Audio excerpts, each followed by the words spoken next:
saya sempat membaca bahwa Pak Charlie Chandra pernah bersujud di hadapan Pak Prabowo, benar nggak? Pernah. Beliau bersujud minta bantuan dan minta atensi Pak Prabowo mengenai, Presiden Prabowo mengenai kasus yang dihadapi sekarang ini. 13 November 2022 kita ngadep, dipanggil sama Satgas Mafia Tanah di Komisi 2, 16 November ditetapkan sebagai tersangka. Hampir sama dengan Supardi Kendi Budiarjo. Artinya apa? Aparat penegak hukum memang dikendalikan oleh oligarki properti ini untuk menjalankan titahnya. Pak Yusuf Kalla. Iya, betul. Wakil presiden kita, tanahnya kan, bahasa beliau kan dirampok. Beliau katakan, kalau wakil presiden saja sekelas tokoh Yusuf Kalla yang juga saudagar bisa dibegitukan, apalagi rakyat biasa. Saya tegaskan, rakyat biasa sudah sering. Sudah banyak, bukan hanya Charlie Chandra. Di PIK 2 itu banyak Charlie Chandra yang lain. Hanya semuanya tidak punya kemampuan, keberanian untuk melawan. Kalau orang-orang BPN itu seperti Nusron Wahid, jangankan ya sampai kiamat, sampai akhirat pun nggak akan hilang itu mafia tanah. Aguan itu Cina makan Cina gitu. Nono Sampono ternyata melaporkan saya, nggak tahu kasusnya apa. Ya saya layani biar publik tahu Nono pasang badan untuk Aguan, sementara saya pasang badan untuk rakyat Indonesia.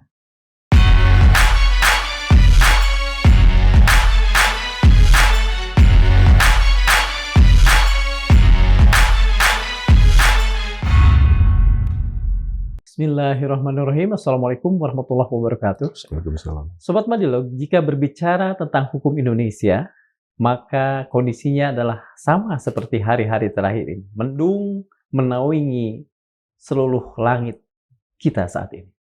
Itu juga yang terjadi pada kasus Charlie Chandra, seorang yang puluhan tahun memegang, mewarisi, dan mempertahankan tanah yang diwariskan pada keluarganya. Tetapi dengan manipulasi-manipulasi tertentu, seorang yang mempertahankan tanahnya ini tiba-tiba kemudian didakwa sudah melakukan manipulasi sertifikat. Di tingkat pengadilan negeri, sebetulnya tuduhan ini tidak bisa dibuktikan. Tetapi entah dengan pertimbangan apa, Majelis Hakim menolak seluruh pledoi yang diungkapkan oleh terdakwa dan mengganjarnya dengan putusan yang hampir maksimal 4 tahun penjara. Charlie Chandra kemudian tidak berhenti berjuang.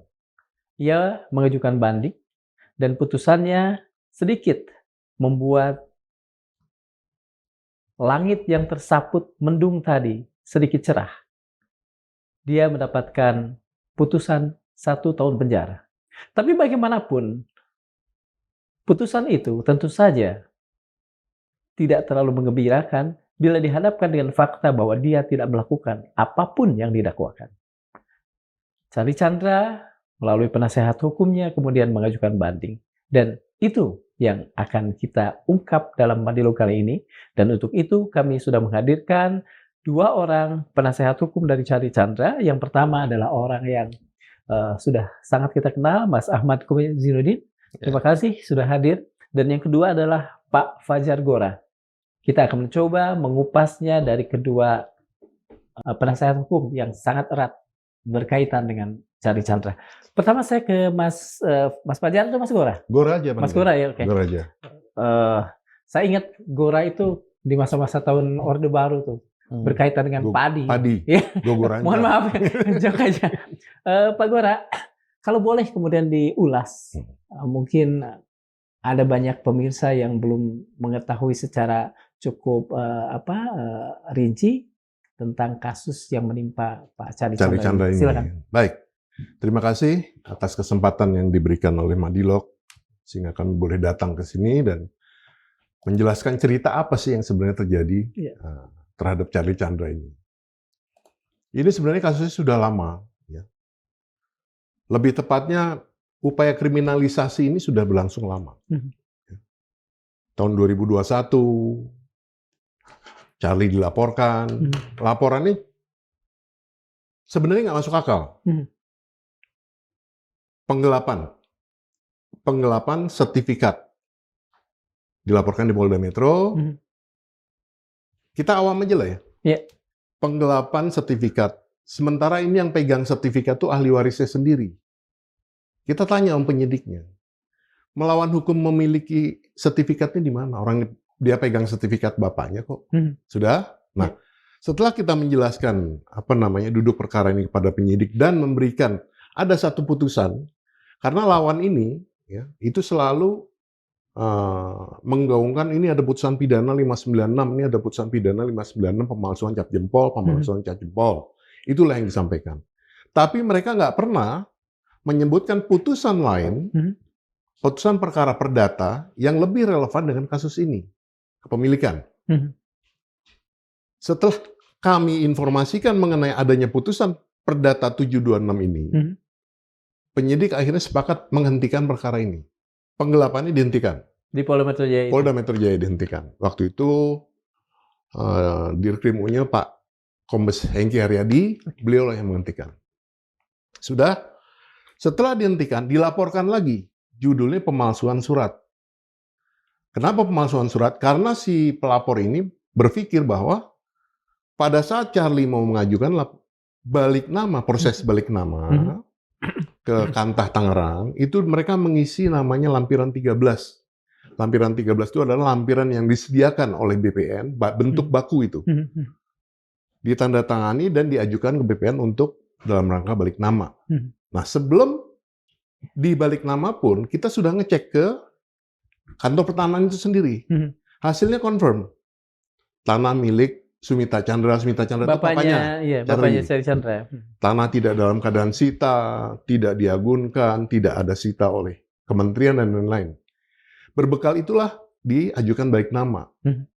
Kemudian dilaporkan pemalsuan surat oleh PT MBM. Kenapa diajukan pemalsuan surat? PT MBM ini bagian dari PIK 2? Ya, anak perusahaan dari Agung Sedayu.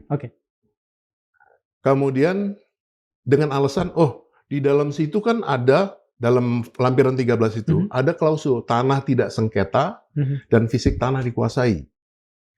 Ini kan karena fisik tanah tidak kamu kuasai, maka kamu memberikan keterangan palsu. Gitu kan? Nah, itu kan analogi dari penyidik, jaksa penuntut umum dalam mengkriminalisasi cerita ini. Ya, kita sudah berkali-kali menjelaskan. Nggak kurang-kurang kita surati Kabareskrim, Karwasidik. Sudah kita surati mengenai kejanggalan dalam penyidikan ini. Cuma tetap mereka... Kalau yang kedua ini, penyidikan dilakukan juga di Polda Metro atau di Tangerang? Laporannya di Polda Metro, tapi karena Polda Metro berpendapat TKP ini terjadi di Tangerang, Banten, maka dilimpahkan ke Polda Banten. Polda Banten. Sudah? Nah, setelah disidik, kita berusaha menjelaskan ini. Ini nggak bisa seperti ini. Dalam pidana itu nggak boleh analogi. Tidak boleh analogi. Karena melanggar asas hukum yang paling fundamental dari pidana. Nggak boleh analogi. Tapi tetap aja ditabrak. Lanjut, masuk ke penuntutan. Di penuntutan, itu cepat sekali waktunya. Kalau nggak salah, begitu dilakukan P21 nggak sampai 3 hari. Seminggu kurang lah. Seminggu kurang lah. Langsung dilimpahkan ke persidangan. Ini jarang peristiwa seperti itu terjadi.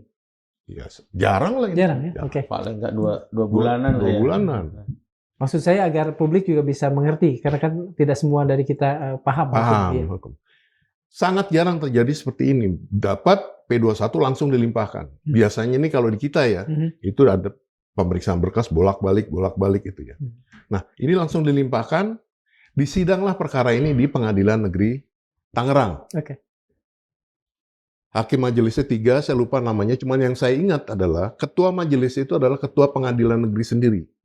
KPN Tangerang, Pak Alfi. Ya. Disidang. Nah, dalam mendakwa seorang terdakwa, tentu penuntut umum kan harus membuktikan dakwaannya. Ya, dengan berdasarkan bukti dan saksi yang mereka punya, mereka harus membuktikan dakwaannya. Begitu juga sebaliknya, kita membantah dakwaan itu dengan bukti dan saksi. Di persidangan ini terbuka. Di situ kami sebenarnya optimis. Kenapa optimis? Ini persidangan semua orang bisa lihat. Terbuka lah ya. Terbuka untuk umum. Semua orang bisa lihat, bisa menyaksikan apa yang terjadi di ruangan itu. Ada cover dari media? Ada ya beberapa ya. Cuman media-media mainstream nggak ada. Sudah, rekamannya lengkap. Rekamannya lengkap. Di persidangan itu banyak sekali yang terjadi keanehan-keanehan yang menurut kami itu tidak sesuai dengan apa yang didakwakan. Intinya jaksa tidak dapat membuktikan dakwaannya. Yang didakwakan adalah pasal pemalsuan surat 263. Dan 263 itu ada 2 perbuatan kan, memalsukan surat dan membuat surat palsu. Nah kita tuh memalsukan surat. Sementara pembandingnya tidak ada. Pembanding surat yang asli gitu ya. Yang asli harusnya kan ada itu. Dalam perkap nomor berapa itu diwajibkan itu. Harus ada asli, harus ada yang dipalsukan. Untuk mengetahui di mana sih yang dipalsukan. Ini tidak ada. Sudah itu, keterangan-keterangan ahli itu yang dipakai hanya yang menguntungkan pelapor saja. Yang menguntungkan jaksa dalam dakwaannya. Dicuplik-cuplik lah yang bagus-bagus menurut jaksa, itulah yang dicuplik. Sementara ahli dari kita yang menjelaskan bahwa harus ada perbuatan, harus ada perbuatan pemalsuan itu harus ada, pembandingnya harus ada, sertifikatnya masih ada, bahkan 726 yang tadi saya sampaikan pertama itu tidak pernah digubris. Padahal itu krusial. Karena apa? Ini sengketa kepemilikan, di sinilah ditentukan. Nah, poin krusialnya dalam 726 itu dinyatakan bahwa akte jual beli pertama, jadi transaksi jual beli itu pemilik awal dijual ke pembeli pertama dengan akte 202. Jual beli kedua dengan pembeli kedua itu papanya Charlie Sumita Chandra itu dengan akte 38. 202 itu tidak pernah dibatalkan, dinyatakan sah dan mengikat. 38 dinyatakan sah dan mengikat. Sumita Chandra dinyatakan sebagai pembeli beritikat baik, itu sama sekali dikesampingkan. Itulah yang terjadi. Sampai kemudian pada saat tuntutan, kami sebenarnya kaget. Agak kaget. Kenapa? Karena tuntutannya tinggi atau apa? Tuntutannya tinggi. Padahal memang tidak ada ketentuan yang membatasi jaksa menuntut tinggi atau rendah, silakan, itu hak mereka. Tapi ada juga kewajiban mereka untuk membuktikan bahwa tuntutan mereka adalah sesuai, gitu kan. Dituntut tindak pidana yang 263 ini kan maksimum 6 tahun. Jaksa mengajukan tuntutan 5 tahun. 5 tahun, tinggi itu. Kemudian, hakim dengan berbagai macam pertimbangan dan apa segala macam, diputus 4 tahun. Ini menurut kami sudah sesuatu yang luar biasa. Kenapa luar biasa? Karena di persidangan nggak terbukti. Ini yang kami pertanyakan. Kok bisa seperti itu? Nah, itulah alasan kenapa kemudian karena kita tidak puas, kita mengajukan banding ke pengadilan tinggi. Di pengadilan tinggi, ada beberapa pertimbangan-pertimbangan pengadilan negeri yang dianulir oleh pengadilan tinggi, tetapi ada juga satu hal yang krusial yang dikesampingkan oleh pengadilan tinggi Banten. Putusan 726 tadi, yang sebenarnya menjelaskan cerita ini sejak awal, itu dikesampingkan. Karena ini dikesampingkan, dan di putusan akhirnya setahun, ya, kami nggak mau dong. Karena ini ketidakadilan bagi Charlie, bukan masalah setahun, setengah tahun, atau 4 tahun, yang bukan. Karena pengadilan telah menghukum orang yang tidak bersalah. Makanya kami sekarang mengajukan kasasi ke Mahkamah Agung. Dan kasasi itu sudah kita ajukan ke Pengadilan Tangerang, sedang berjalan. Nah, tadi kami bersama kawan-kawan rekan-rekan seperjuangan ini mengirimkan surat kepada Ketua Mahkamah, Yang Mulia Ketua Mahkamah Agung Bapak Profesor Dr. Sunarto. Intinya adalah mohon keadilan dengan melakukan atensi dan supervisi terhadap jalannya perkara ini. Intinya kita mohon keadilan. Itu. Di kesampingkannya 726 ini, itu sekadar untuk membuat sebuah justifikasi bahwa memang kasus ini harus dihukum.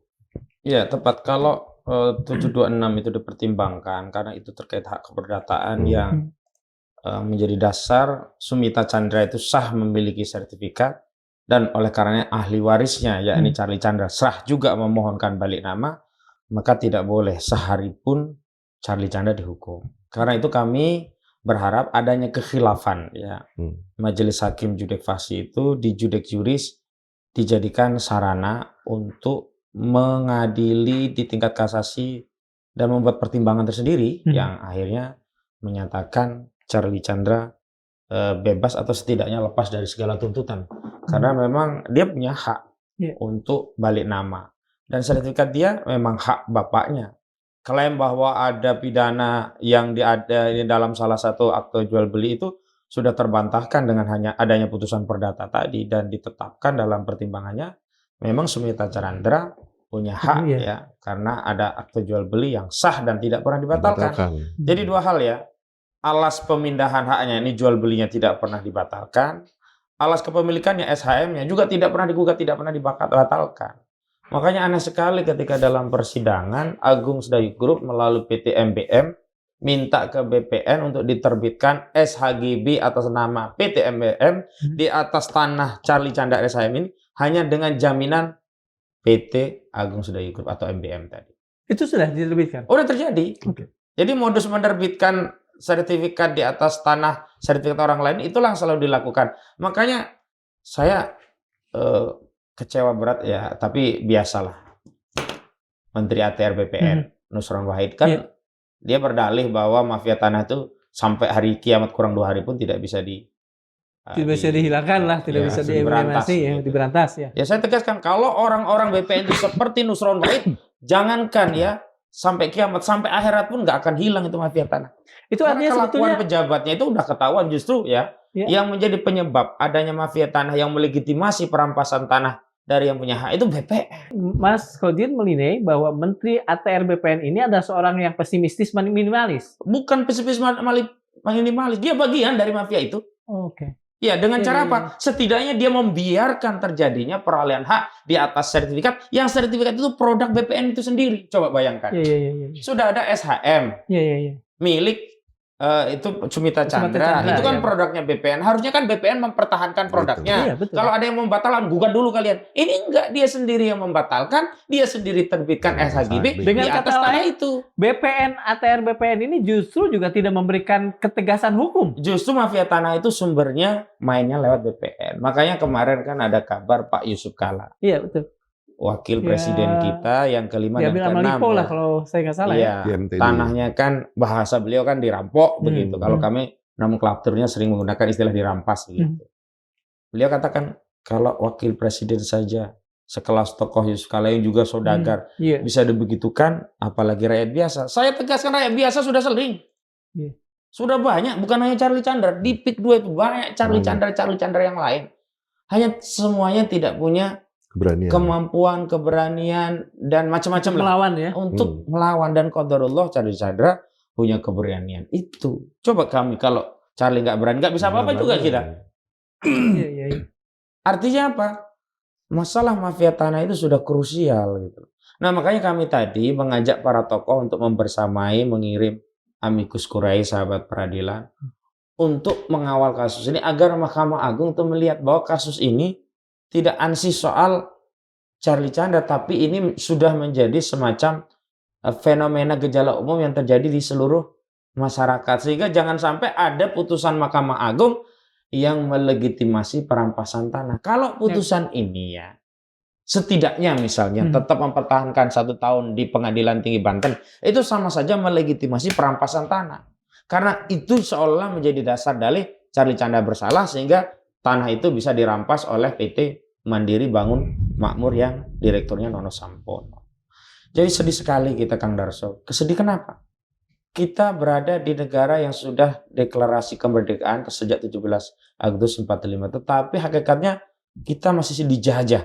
Dan celakanya hari ini kita tidak dijajah oleh bangsa nun jauh dari Eropa yang berlayar berhari-hari, berbulan-bulan baru sampai sini. Kita dijajah oleh bangsa sendiri. Dan pejabat aparat negara, saya meminjam terminologi negara, yang harusnya menjadi pelindung pengayom rakyat, justru menjadi bagian yang melegitimasi membantu perampasan tanah.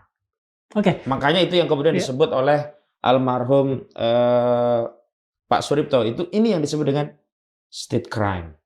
Pak Suripto Bin ya? Mantan Bin ya. Kenapa justru negara yang memfasilitasi kejahatan? Dan kejahatan itu dilegitimasi melalui hukum. Makanya ketika kita berjuang seolah-olah kita melawan negara. Padahal yang keliru adalah pejabat-pejabatnya itu. Contoh di kasus PIK 2 ya. Saya kenapa katakan yang membuat ya mafia tanah itu tidak hilang sampai hari kiamat, bahkan sampai akhirat. Karena mental pejabat seperti Nusron Wahid.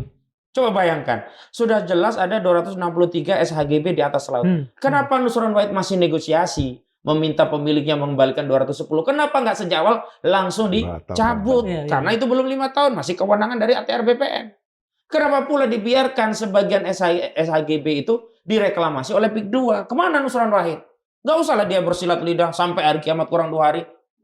Ya, memang mental pejabatnya mau diatur-atur oligarki, atau jangan-jangan bukan mau diatur oligarki, sengaja ya mewakafkan diri untuk melayani oligarki. Bahaya. Kalau itu yang terjadi, bukan itu yang sudah terjadi. Nah, itulah yang menyebabkan tadi Pak Maijen TNI Sunarko ikut membersamai kami, ikut statement Pak Muhammad Said Didu yang beliau bukan hanya cerita tentang kasus Charlie Chandra, bahkan beliau ya bukan analogikan ya, komparasikan dengan kasusnya Pak Yusuf Kalla. Modus operandinya sama. Aguan sama Lipo siapa? James Riyadi, modusnya sama. Begitu ada masalah cuci badan, cuci tangan, seolah-olah bukan mereka. Karena selalu ditempatkan entitas lain atau orang lain yang bertarung. Tapi ujung-ujungnya tanah itu ya mereka yang menguasai. Coba perhatikan di PIK 2. Kalau dilihat di putusan pengadilan, siapa yang berperang di perkara? Macam-macam namanya, sepulan A, B, C, D. Tapi ujungnya tanah itu siapa yang menguasai? PIK 2. Pak Goro, kalau ini bagaimana tadi MA kemudian merespon? Atau memang sebetulnya tidak harus kemudian ada pembicaraan untuk apa, hanya sekedar memberikan surat, atau gimana sebetulnya prosesnya? Tadi kita memberikan surat adalah pertama seperti saya sampaikan tadi dalam surat kami, kita mohon keadilan. Mohon keadilan kepada Ketua Mahkamah Agung. Dengan cara apa? Melakukan supervisi dan memberikan atensi dalam masalah ini. Ya. Kenapa kita minta kepada Ketua Mahkamah Agung? Ya? Karena beliau inilah puncak yudikatif di situ. Beliaulah yang ngontrol semua ke bawah ini. Yang kita takutkan apa? Pengadilan Negeri Tangerang ini, itu kan kalau tarik garis lurus ke Mahkamah Agung paling 30 kilo. Berani dia seperti itu. Pertanyaannya kenapa dia berani seperti itu? Kita minta kepada Ketua Mahkamah Agung untuk melakukan supervisi dan terlebih lagi memberikan keadilan kepada orang yang berhak untuk mendapatkan keadilan. Siapa? Si Charlie Chandra. Gitu. Tadi diterima langsung oleh Ketua Mahkamah Agung atau tidak? Oh enggak, kita melalui jalur prosedur biasa, administrasi, PTSP, kita masukkan surat, terus kita masukkan amicus curiae, nanti akan dilanjutkan ke Ketua Mahkamah Agung nanti. Memang tadi kita sih rencananya kalau bisa audiensi ya Pak. Betul. Tapi kebetulan ada aksi buruh sama aksi elemen LSM. Di MA. Jadi tutup semua. Awalnya kami mintanya seperti kasus di Pengadilan Tinggi di Banten ya. Banten. Kita bisa audiensi, alhamdulillah waktu itu diterima dengan baik. Tapi ya tadi kalau ini Mas Hojin. Tadi Mas Hojin pernah bicara bahwa modus lah katakan, modus serupa dilakukan di Kejaksaan Tinggi Banten.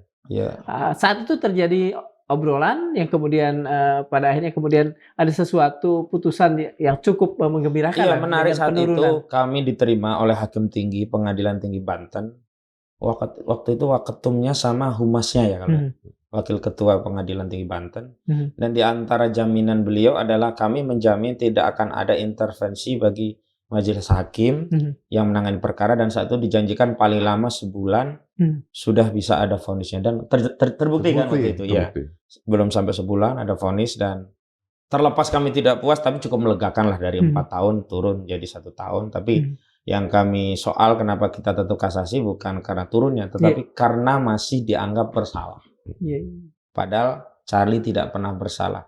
Masalahnya apa? Waduh, bahaya ini, orang yang sudah dirampas tanahnya tidak mendapatkan harga dari tanah yang dirampas, bahkan penjara pula, gitu ya. Di ruang publik masih pula dinarasikan sebagai mafia tanah. Charlie Jadi jahat sekali. Oleh media-media tertentu atau? Oh iya, media yang memang diorkestrasi oleh oligarki yang menguasai tanah itu. Jadi mereka bukan hanya mematikan secara pidana perdata, tapi mematikan juga perdata juga ya. Bukan hanya perdata, tapi juga reputasi. Reputasi, ya, reputasi. Itu reputasi. kan sering ada orang mengatakan kematian perdata. Iya, itu. Gitu.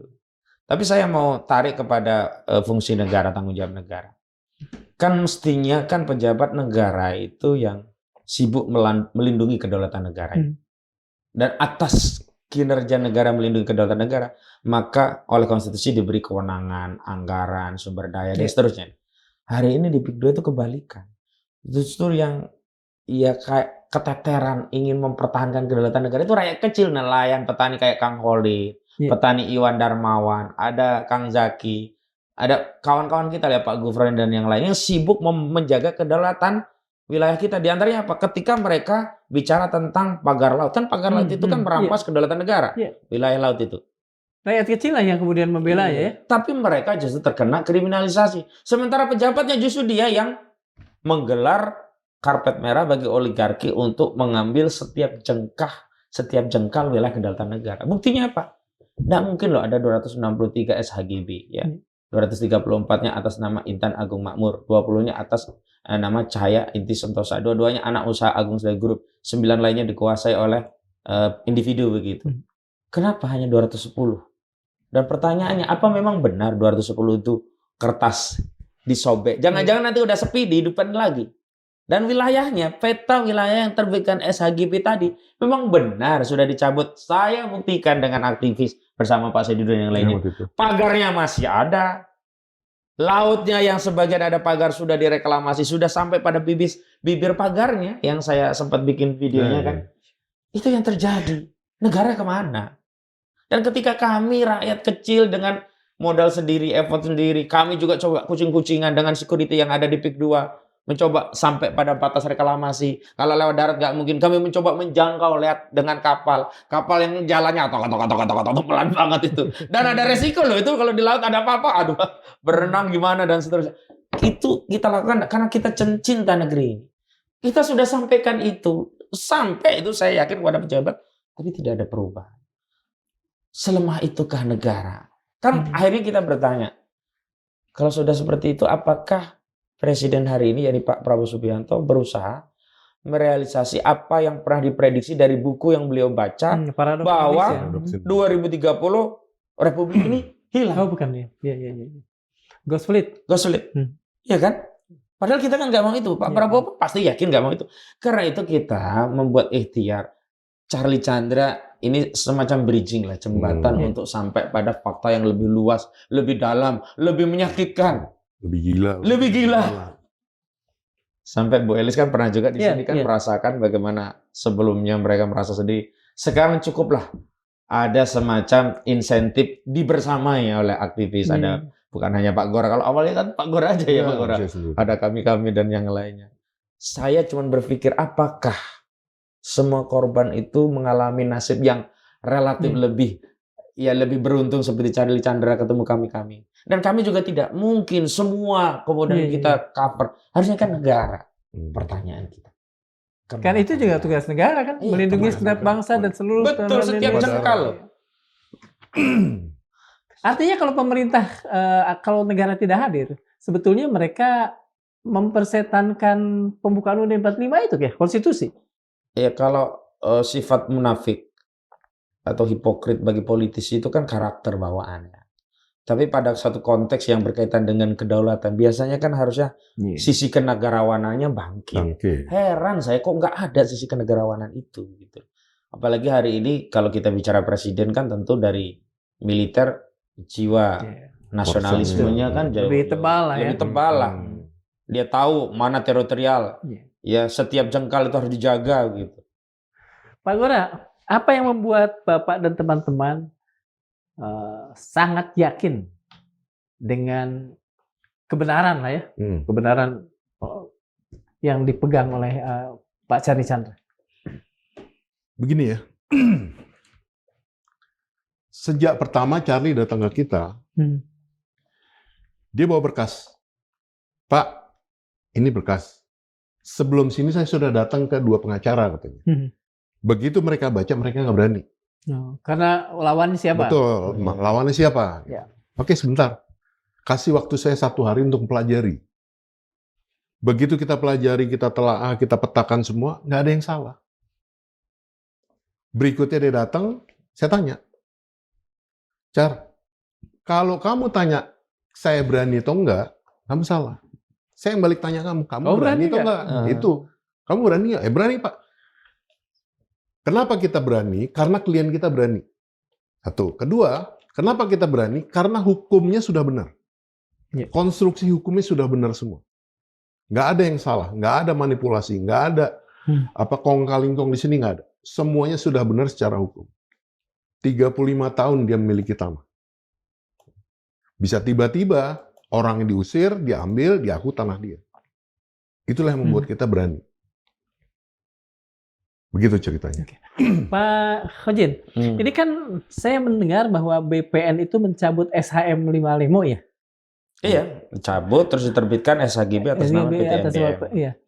Apakah ini semata kesalahan administratif atau justru sebetulnya sebuah pembobolan hukum atau apapun namanya yang lebih itu peyoratif sebenarnya lagi? tindakan BPN itu cacat prosedur dan substansi. Cacat prosedurnya dia tidak punya wewenang karena sudah 5 tahun, harusnya pengadilan tata usaha negara. Cacat substansinya itu tanah milik Cari Chandra, bukan milik PT MBM.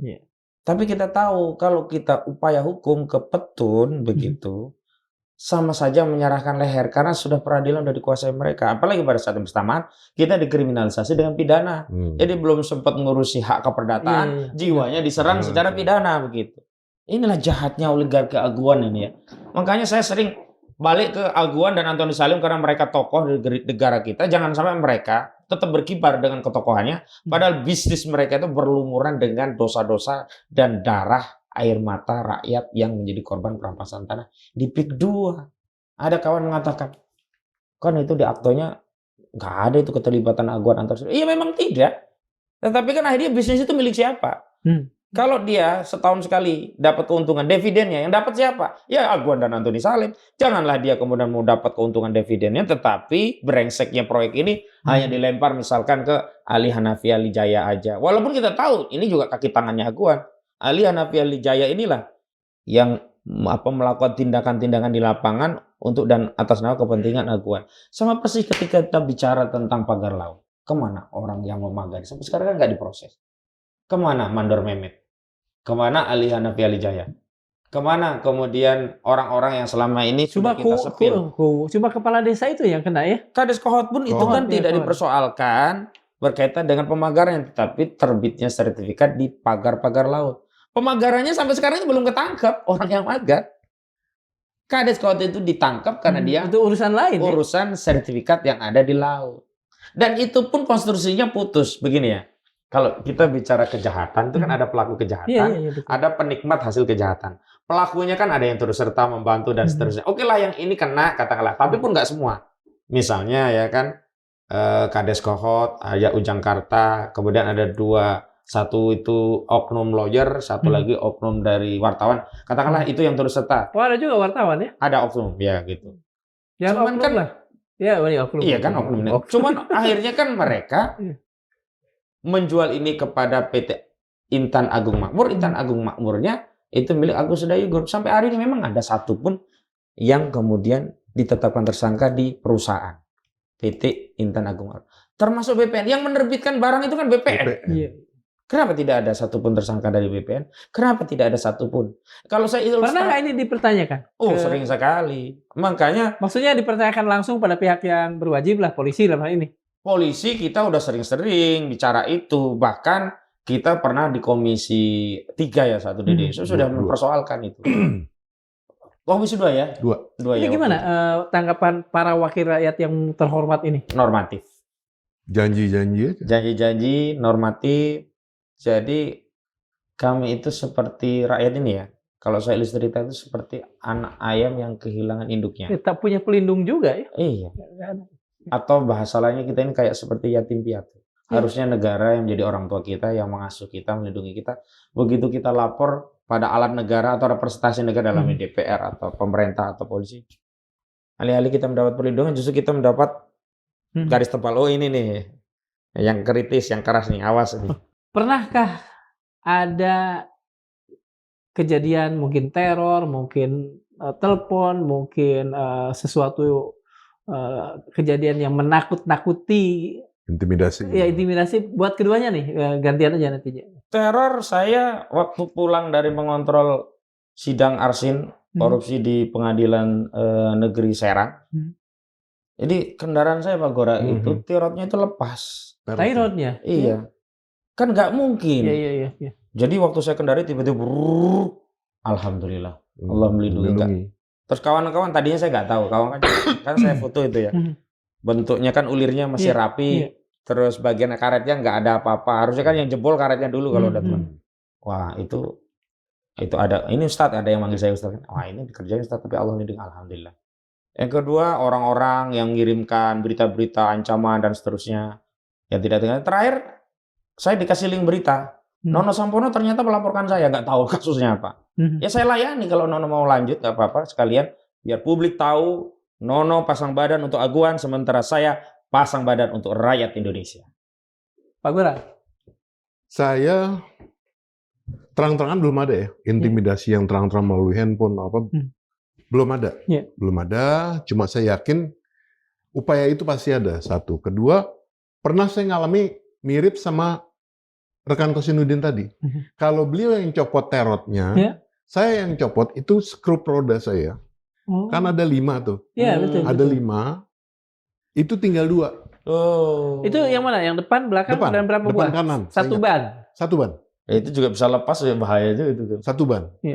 Taunya begitu Jumat, ya itulah alhamdulillahnya saya Jumat nggak kemana-mana, cuma kantor sebentar, terus Sabtunya pas kita lagi nyuci, orang rumah lagi nyuci, Pak, ini skrupnya kok tinggal 2, 3 lagi kemana? Oh yang benar loh, saya lihat ke depan, benar.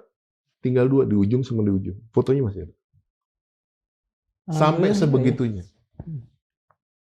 Bukan karena kelalaian Bapak misalnya, jarang mengencangkan. Orang berapa hari, 3 hari sebelumnya saya baru servis besar kok di Auto 2000.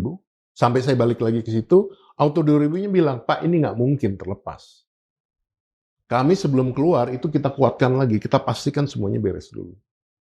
Sampai sebegitunya. Itulah pengalaman-pengalaman kita ya. Kalau ke anggota keluarga, misalnya anak atau apa? Ada nggak? Selama ini alhamdulillah belum. Oh, saya tidak bermaksud memberikan inspirasi ya.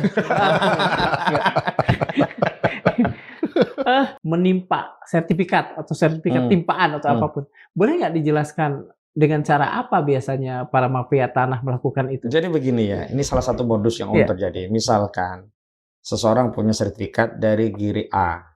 Giri ditingkatkan jadi sertifikat dijual menjadi milik B. Berarti kan dia pemilik dasarnya AJB dengan sertifikat yang sertifikat dulu asalnya dari Giri. Kalau mau menghajar sertifikat ini, dia kulik-kulik ahli waris Giri yang awal. Lalu dia terbitkan lagi sertifikat atas nama Giri itu, terus ini dianggap bodong. Karena penjualan dari sertifikat awal dari Giri itu nggak sah, nggak punya hak. Diambillah, dirampas dengan metik ahli waris dari Girinya. Itu salah satu modus. Sama persis Charlie Chandra. Kan yang dipetik dari ahli warisnya Depitinio, padahal Depitinio itu sudah selesai transaksi. Dianggap transaksi ini nggak benar, dianggap ada cap jempolnya dipalsukan. Kemudian dia ahli waris Depitinio ditariklah oleh PT Mandiri Bangun Makmur. PT Bangun Makmur awalnya ngurusi lah, begitu ngurusi akhirnya terjadi jual beli. Karena jual beli akhirnya ditingkatkan menjadi sertifikat hak guna bangunan atas nama PT EBM, ditimpakan di sertifikatnya Charlie Chandra, hilanglah Charlie Chandra. Begitu aguan caranya. Jadi enggak bisnis mereka itu ngerampok. Itu tidak mungkin bisa dilakukan tanpa legalisasi dari. Makanya pejabat seperti Nusron itulah yang membuat kedaulatan tanah kita hilang. Makanya jangankan sampai kiamat, sampai akhirat pun kalau pejabatnya masih Nusron, enggak bisa karakter seperti itu. Jadi saya bilang sekarang itu pejabat berusaha mencari apologi ya terhadap kinerjanya yang tidak bisa memenuhi ekspektasi publik dengan membuat narasi misalnya ini mafia nggak bisa sampai kiamat 2 hari lah. Lu kalau kagak becus mundur aja dari jabatan. Kan dia sudah mengatakan bahwa dia nyerah, tidak bisa apapun. Iya.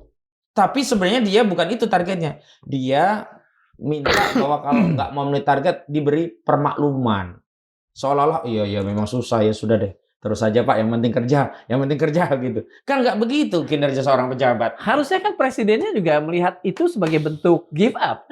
Saya tidak tahu ya sampai sejauh mana kontrol otoritas dari seorang presiden yang punya hak prerogatif terhadap kinerja menterinya. Apakah dia biarkan itu sebagai bagian dari pendelegasian kewenangan kepada menterinya, atau dia mengawasi sehingga itu menjadi pertimbangan untuk melakukan reshuffle, atau dia juga tak berdaya dengan keadaan itu karena dulu saat suksesi juga dia sudah dibiayai oleh oligarki. Saya tidak tahu. Pernah nggak selain di sini berbicara dalam tanda petik kepada Pak Nusron Wahid? Tadi kan bicara langsung ya via kamera gitu. Oh, saya kalau bikin tulisan udah sering. Kemudian bikin video juga sering. Di komisi DPR saya sebut juga. Ada respon? Nggak ada, kan di komisi itu saya sebut ada 2 menteri yang berbohong. Yang pertama Nusron Wahid, yang kedua Menteri KKP Sakti Wahyu Trenggono. Kenapa? Saya itu Sakti Wahyu Trenggono mengatakan bahwa modus untuk melakukan pagar laut itu untuk sedimentasi. Dari mana dia tahu? Dan kemudian dia katakan bahwa orang-orang yang pagar laut itu sudah diketahui diantaranya Arsin, yang katanya Arsin sudah siap membayar 48 miliar rupiah. Sampai hari ini nggak jelas. Nggak mungkin juga Arsin yang kemudian memagar, dia hanya seorang kepala desa, bisa memagari di beberapa kecamatan. Kan panjang, 30,16 km. Termasuk Nusron yang katanya sudah memecat ya pegawainya, dibebaskan dari tugasnya. Lalu itu udah pensiun, kan bohong gitu. Tapi nggak ada tindak lanjut juga. Heran saya bertanya, negara kita kok seperti ini amat gitu loh. Sudah sebut, jadi bohong statement Nusron yang dulu mengupdate pejabat di Kementerian ATR BPN ada yang dibebas tugaskan. Bebas tugaskan dari apa? Orang udah pensiun. Itu yang mantan kepala BPN Tangerang itu. Siapa namanya lupa saya. Joko Santoso kan udah pensiun. Dibebas tugaskan dari apa? Orang pensiun. Seolah-olah mau memberikan ya semacam insentif kepada publik. Ini loh sudah ada kegiatan dan sudah ada prestasinya, sudah dipecat ya. Dipecat dari apa? Orang udah pensiun, dibebaskan dari tugas apa? Dibebaskan tugas dari momong, anak cucu. Enggak juga sampai sekarang. Pak Gora, dalam catatan Bapak, selain Pak Charlie Chandra ini ada seberapa banyak sih rakyat kecil lah katakan yang menjadi korban dari mafia tanah ini? Ya, di sana di PIK maksud di saya PIK ya, khusus PIK. Itu seingat saya yang datang ke kita aja sudah ada sekitar di Candy terus ada sekitar 3 atau 4 orang, saya lupa. Modusnya seperti itu. Tanahnya ada 12 hektar, diambil, diganti cuma 10 M, udah. Itu kurang berarti ya? Harusnya lebih dari itu ya? 10 hektar ya, 12 hektar ya. Ininya berapa? Per meternya di sana? Agar bisa kita bisa cari pembanding ya. Pembanding ya. Jadi gini, waktu Charlie Chandra minta ganti rugi, ya, kita tuh minta appraise biar fair lah, objektif lah ya. Biar objektif. Kita minta KJPP Kantor Jasa Penilai Publik appraisal, public appraisal itu untuk menilai tanah ini berapa sih harganya di PIK ini, supaya kita di pasaran ya. Hasil yang didapatkan dari KJPP tadi, Kantor Jasa Penilai Publik yang swasta tadi, itu angkanya 3,1 juta ya? Per meter. Sementara PT MBM tuh hanya membayar 8,7 tuh hanya dihargai 15 M. Oh iya. 15 M. 3,5 juta kali berapa tuh? 8.700 berarti. 87.100. Sementara mereka menjual semeter ratusan miliar lah. Iyalah, betul. Sementara mereka menjual tahun 2016 itu angkanya kalau nggak salah 20 juta per meter. Sekarang sudah ada itu 30 sampai 40 juta kapan saya bangun per meter. Per meter. Udah 1,6 T. Padahal kalau mereka membeli 3,5 juta saja pun untung beliung. Untungnya udah ngeri-ngeri ya. Iya. Betul. Artinya ini urusannya benar kata Prabowo, serakah nomik itu ya. Makanya kami membentuk tim namanya tim advokasi melawan oligarki rakus perampas tanah rakyat. Karena oligarki rakus, tamak, serakah sebutnya semua nih. Harus. Mohon maaf ya, saya tertawa bukan berarti bahagia dengan kondisi. Saya seperti menertawakan keadaan kita yang sebenarnya ini satir gitu loh. Kalau mau menangis kayak sepertinya habis air mata, bukan berarti tertawa saya gembira dengan keadaan ini, enggak gitu. Karena apa yang dialami Charlie Chandra itu justru yang menarik ya Pak Gora, yang kita lihat. Itu saudara-saudara kita dari etnis Cina yang banyak jadi korban. Karena faktanya itu kalau Cina itu memang orangnya sedikit ya.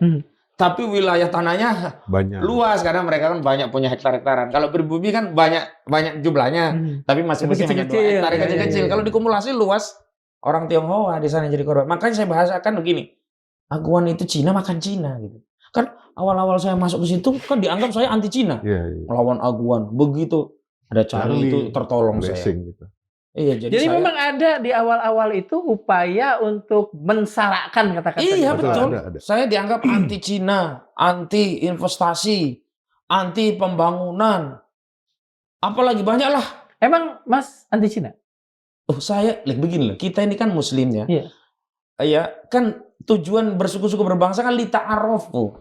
Untuk saling mengenal, saling bersinergi. Kita mengambil manfaat, Rasulullah juga berbisnis dengan non-muslim, saling mengambil manfaat, saling menolong. Bahwa urusan agama lakum dinukum waliyadin ya sudah selesai. Tapi urusan dunia kita bisa jual beli, bisa bekerja sama. Lihat saya beberapa klien saya orang Chinese. Memangnya haram transaksi dengan orang Cina? Ya enggak lah. Halal duitnya. Yang penting tidak dengan cara yang haram. Misalnya dapat duit Cina untuk pegang sebagai harder dia untuk merampas tanah. Nah tuh, yang makan duit Aguan tuh haram semua itu duitnya tuh. Tuh yang nggak boleh Cina Aguan tuh duitnya dimakan tuh, haram itu. Kita bicara soal amicus curiae. Pak, siapa saja yang Bapak dekati atau justru mereka yang datang dan menyediakan diri menjadi amicus curiae ini? Amicus curiae ini yang kita ajukan ini adalah sebenarnya apa sih ya? Semacam spontanitas. Melihat ketidakadilan seperti ini, jadi banyaklah tokoh-tokoh yang tergerak untuk menandatangani amicus curiae. Amicus curiae itu sahabat pengadilan. Sahabat pengadilan. Artinya mereka tidak memberikan penjelasan kepada pengadilan bahwa ini loh duduk perkaranya seperti ini. Kami minta seperti ini. Siapa aja Pak? Kalau boleh. Ada berapa tokoh ya? Ada 40 atau 50-an ya tokoh besarnya tadi Pak. Muhammad Said Didu, lalu Jenderal Pak Narko, Pak Marwan Batubara, terus Pak Abraham sama. Itu tokoh-tokoh besar ya. Itu banyak lagi. Ada nggak tokoh-tokoh pengusaha misalnya? Aktivis ya, lebih banyak aktivis. Ada 50 gitu. Kalau pengusaha itu rata-rata khawatir dengan bisnisnya, ikut-ikut seperti ini. Menghindari risiko. Di belakang aja lah, nggak apa-apa lah kalau mas.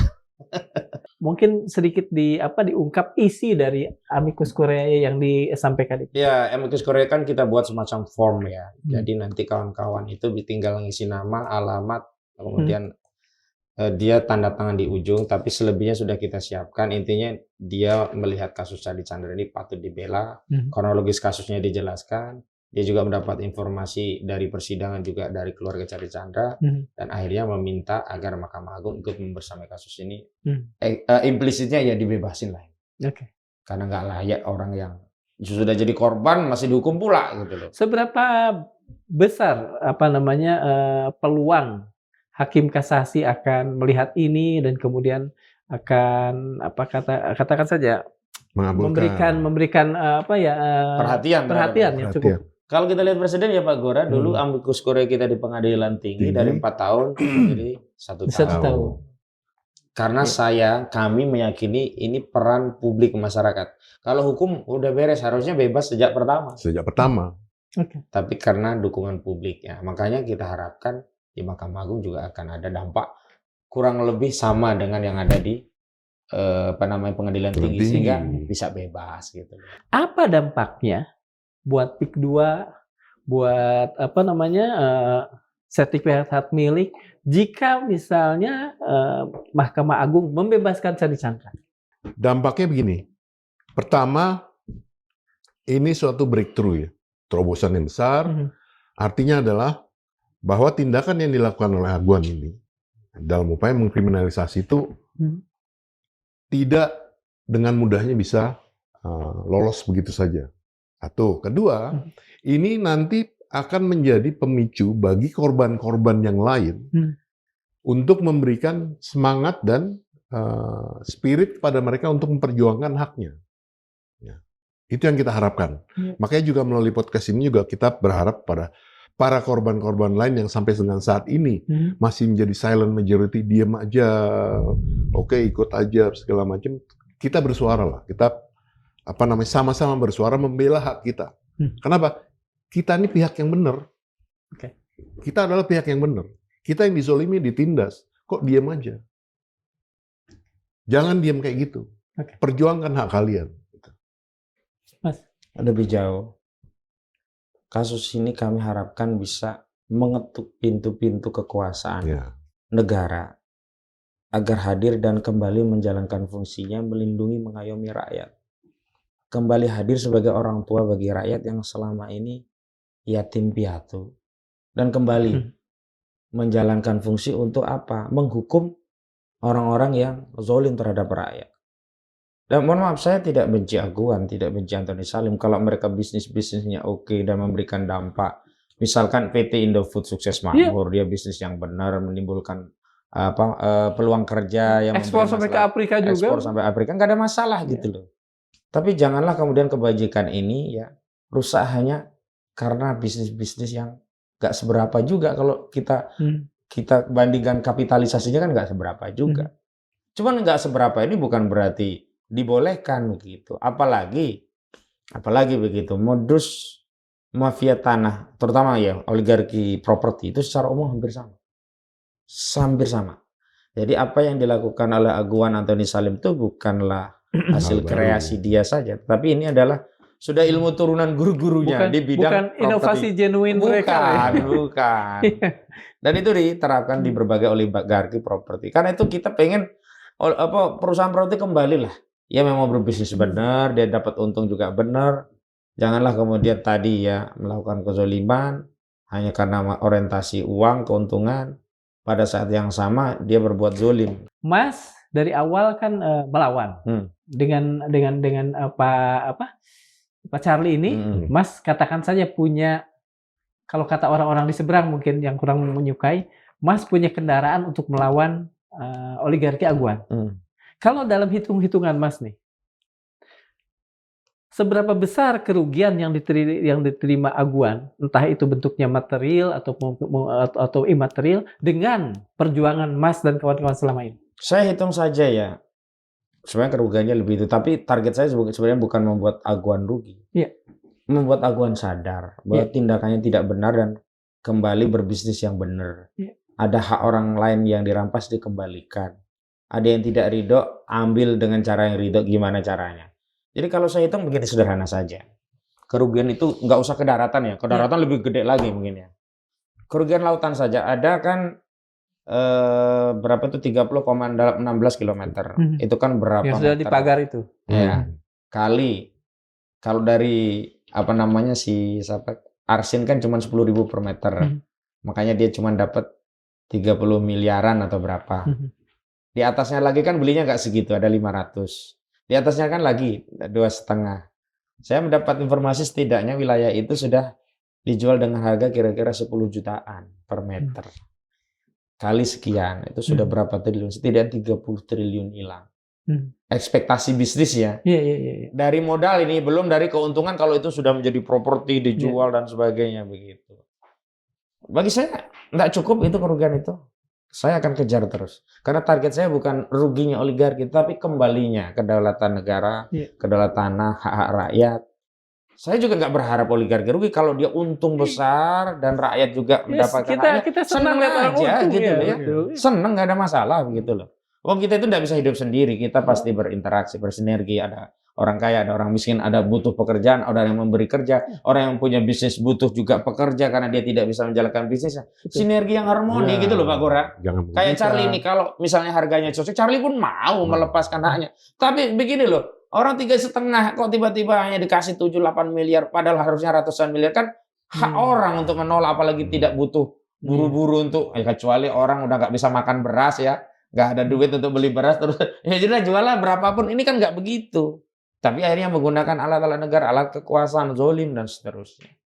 Jadi target saya sekali lagi tidak sedang, atau tidak akan, atau tidak ingin merugikan oligarki. Tapi bahwa konsekuensi dari perjuangan itu harus ada yang kemudian kena dampak, ya saya akan memilih dampak yang lebih besar bagi lawan perjuangan ketimbang bagi saya. Oke. Saya sempat membaca bahwa Pak Charlie Chandra pernah bersujud di hadapan Pak Prabowo, benar nggak? Pernah. Dia pernah bersujud. Langsung di hadapan Pak Prabowo? Bukan. Melalui podcast. Okay. Melalui podcast, siaran di YouTube itu kalau nggak salah, beliau bersujud minta bantuan dan minta atensi Pak Prabowo mengenai Presiden Prabowo mengenai kasus yang dihadapi sekarang ini. Okay. Karena dia udah nggak tahu lagi mau mengadu kemana, dia nggak tahu lagi. Gitu. Oke, Mas, ada atensi, ada respon, ada apapun bentuknya jawaban dari negara, atau saya lebih khusus lagi dari Presiden Prabowo dan lingkaran sekeliling? Sebenarnya kan pencabutan pagar laut, Arsin jadi tersangka itu kan sebagian kecil dari jawaban negara. Yeah. Kalau negara tidak bertindak, kita juga nggak bisa apa-apa, gitu loh. Tapi menurut kami itu saja tak cukup. Dan kami tak ingin itu sekedar hanya laporan kepada publik seolah-olah sudah ada tindakan, padahal di belakang itu kegiatan perampasan tanah masih jalan terus, proyek perampasan tanah jalan terus begitu. Artinya apa? Ya, kita ingin mengembalikan negara itu kepada kewenangannya yang punya daya paksa. Kan kalau kita bicara definisi atau terminologi negara itu kan organisasi yang punya daya paksa. Iya. Jangan sampai kebalik, negara dipaksa oleh otoritas yang lain, dikendalikan oleh otoritas yang lain. Kan kalau kita bicara ilmu negara kan kan yang paling tinggi, gak ada lagi organisasi di atas negara. Nah ini yang terjadi PIK 2 itu, negara itu di bawah kendali oligarki. Sehingga otoritas-otoritas negara disfungsi, nggak bisa menjalankan fungsinya. Misalkan fungsi penegakan hukum, fungsi pelayanan bagi hak tanah di masyarakat, BPN misalkan, fungsi pelayanan rakyat terhadap hak-hak rakyat terkait pendapatan negara di Pemda misalkan. Kan aneh coba. Di wilayah laut kok terbit namanya sertifikat. Itu kan berarti ada pemasukan Pemda. Ada apa pajak itu namanya? PBB? NPW apa namanya? PBB? Bukan, agak lupa aku. Pajak bumi bangunan bukan? Iya, nanti kan ada tagihan iuran pajak dari wilayah itu kan. Kalau nggak muncul tagihan pajak di situ kan nggak mungkin bisa diterbitkan sertifikat tuh. Kok bisa? Pemda kan berarti dia secara sadar mau merampas kedaulatan negara, memfasilitasinya dengan menerbitkan pajak-pajak yang dengan adanya pajak-pajak itulah bisa diterbitkan sertifikat. Begitu. Kalaulah kita kemudian menyesalkan atau bahkan ngeri dengan begitu sudah seperti monsternya mafia tanah, kira-kira apa yang masih bisa kita lakukan untuk memberantasnya? Tentu tidak sendirian, tentu lewat negara. Apa yang akan atau bisa kita lakukan? Mas Kojin, Pak Gora? Yang bisa kita lakukan yang seperti kayak ini. Kita menghimbau, meminta para penguasa yang di atas, yang negara tadi untuk bangunlah. Lihat nih kondisi udah tidak baik-baik saja. Karena apalagi yang bisa kita lakukan? Ada yang lebih ada yang lebih lebih gagah lah atau apapun namanya daripada meminta tadi. Lebih gagah, lebih sifatnya aktif gitu. Mas Kojin? Sebenarnya ada satu rekomendasi yang menarik ya dari klien saya, itu namanya Supardi Kendi Budiarjo. Dia punya organisasi namanya Forum Korban Mafia Tanah Indonesia, FKMTI.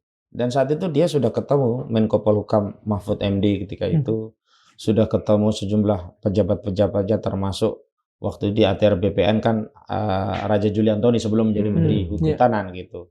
Sudah berkonsolidasi, dia jelaskan masalah pertanahan dan cara penyelesaiannya, termasuk bagaimana teknis. Kan salah satu kewajiban di Undang-Undang Pertanahan itu kan adalah pendaftaran tanah secara masif. Itu kan kewajiban negara, bukan yang sporadik ya. Dan dia sudah buat mekanisme bagaimana pendataan tanah yang pengukurannya teknis, saksi-saksi kanan kiri, sehingga mafia tanah yang nggak pernah ada di tanah itu nggak mungkin tahu, karena kan batas kanan kiri kan kenal semua gitu. Sampai bagaimana ya tahapan-tahapannya sehingga otomatis si mafia ini terusir. Cuman balik lagi, kekuasaan mau ngambil nggak, mau melakukan nggak.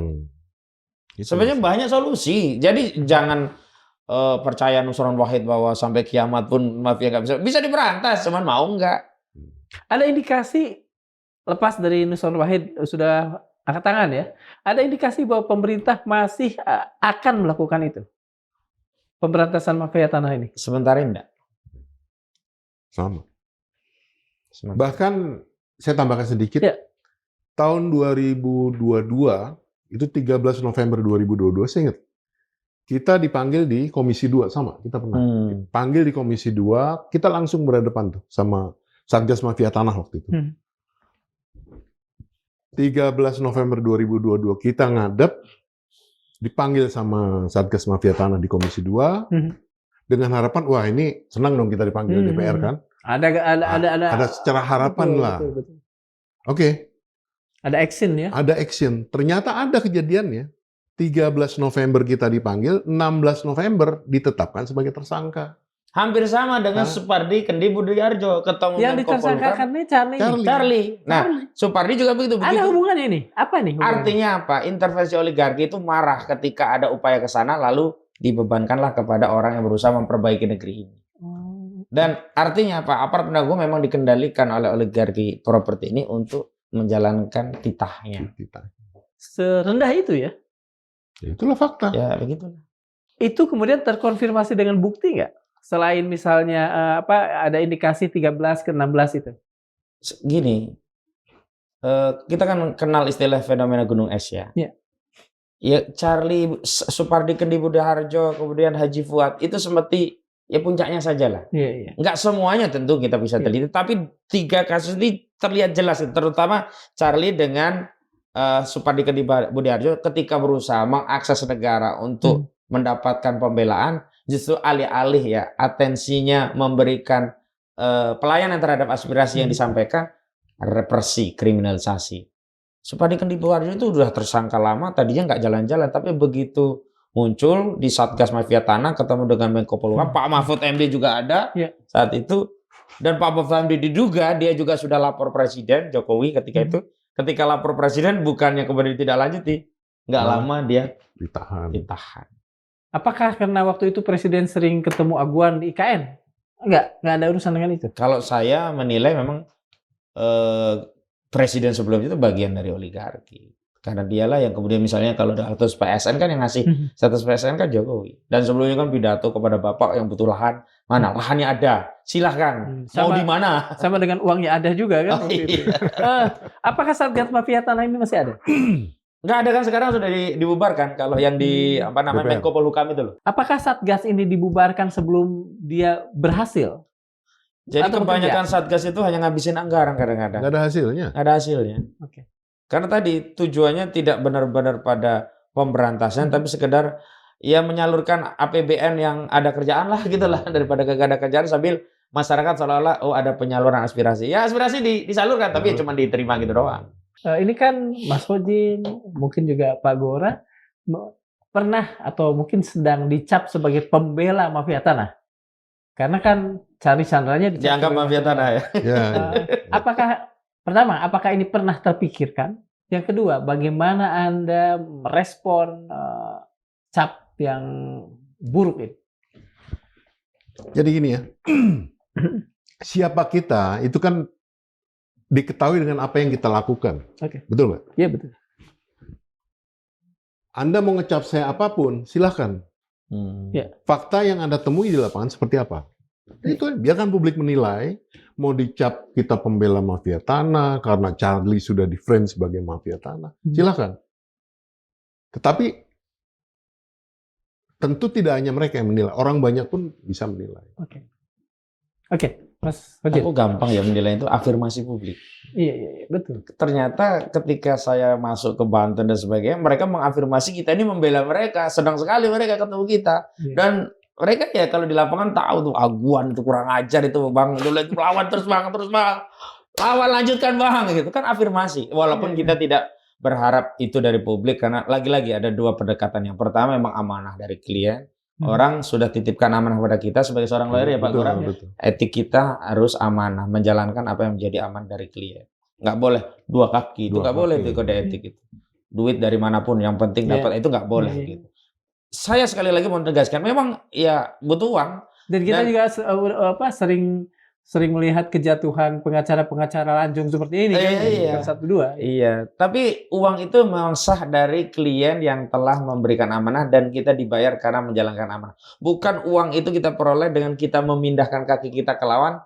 Nah, lawan itu memesan agar kita meninggalkan klien kita, lalu kita dapat uang dari lawan. Nah, itu pengkhianatan kali.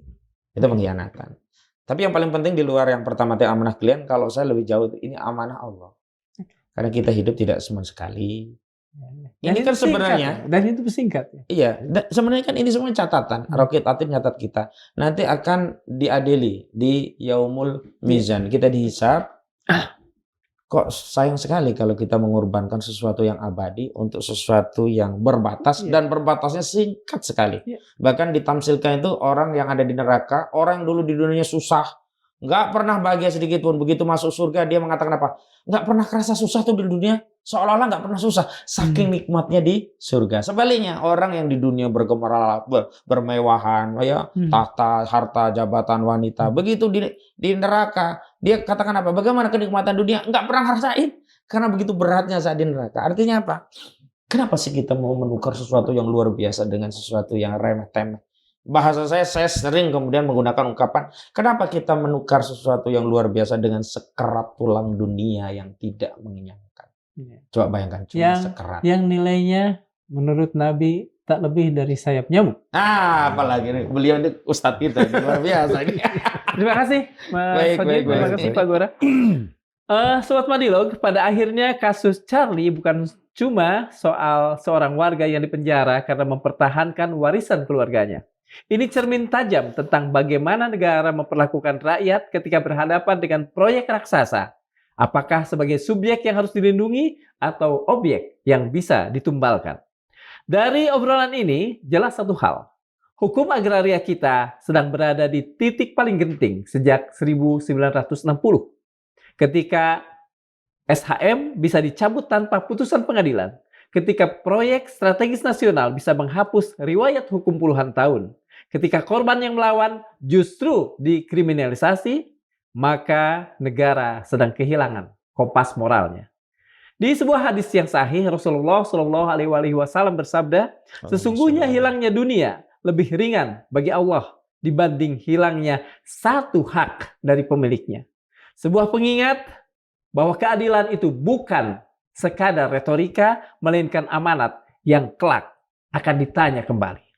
Dan kepada para oligarki yang merasa bisa membeli segala sesuatu dari garis pantai sampai pasal-pasal hukum, ingatlah, sejarah selalu mengubur para perampas hak lebih cepat dari mereka yang mereka kira.